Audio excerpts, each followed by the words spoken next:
Western philosophy is all about ontology, and ontology is only an ancient Greek way of asking questions about and producing a discourse and potentially a science of on or being. In Husserl's terms, it's the living moment, as if there is nothing in our everyday experience that is not present. But Derrida argues a present is always marked by the trace of another present, of other. That is, the trace of something that is not present determines our experience of the present, and so there is no pure present.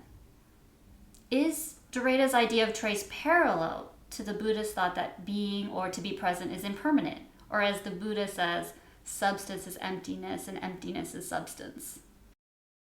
What we favored all this time, it's about the spoken word, and then we have a writing. We have a lot of conflict here. So if the sound is timeless, but the sound does not exist, somehow we think it does not exist because it articulates spirit in Hegel's term, or it articulates the presence. The presence is always there. Hegel or Husserl, all their ideas are working left or right around the same issue. How do we prove the presence or to be present? Or this is the only thing we're going to have to do. We're going to have to figure out what is the meaning of this thing. But at the same time, we can't hold on to it. Since the Greek time, we're facing a problem because this movement, we know the movement that passes, so there's nothing you can do. It's going to be gone. But that's exactly the whole point. We need to hold on to the movement. Even the movement is going, but we still need to come up some sort of a theory, some sort of a science that can help us to identify, to eternalize this movement. That's called the presence. The movement, the sound, the phone, the phonetic. We transfer the sound into this written sign. Now we have a more complicated situation. On one hand, we try everything to hold on to this sound. But now we have a writing here. And obviously we realized in order to go anywhere, now we have to use the writing sign to prove what we're saying or what we said. Within this whole ordeal, somebody has to say there's something does not quite add up here.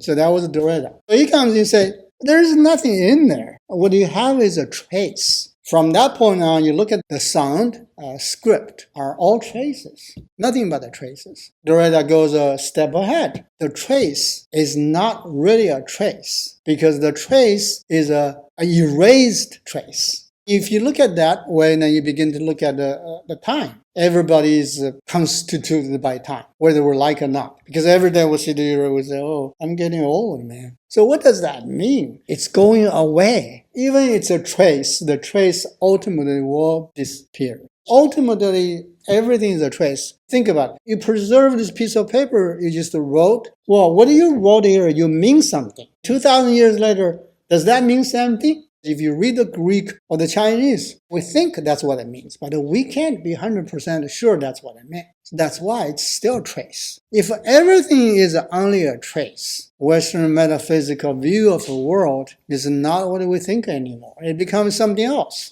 That's why to this very day, people are very quiet about the Derrida. No one is willing to expand on his thing or promote. And when he was alive, he was loud enough. He got a lot of attention, but as soon as he died, he kind of disappears. In this perspective, every word Derrida trying to tell you is that something on the other side of the world people have been telling each other for more than 2,000 years. This is exactly Buddha's words, Lao Tzu's words, Confucius' words. Even Confucius knew well about this thing. You think he was holding on to autocracy. Confucius was very aware of this fact. The only white guys during the last 300 years think we're so special. We're going to fix this thing. We're going to hold on to this and we're going to become the final one. Our current system with its democracy and individualism, free market, all that great stuff, symbolize the end of human history.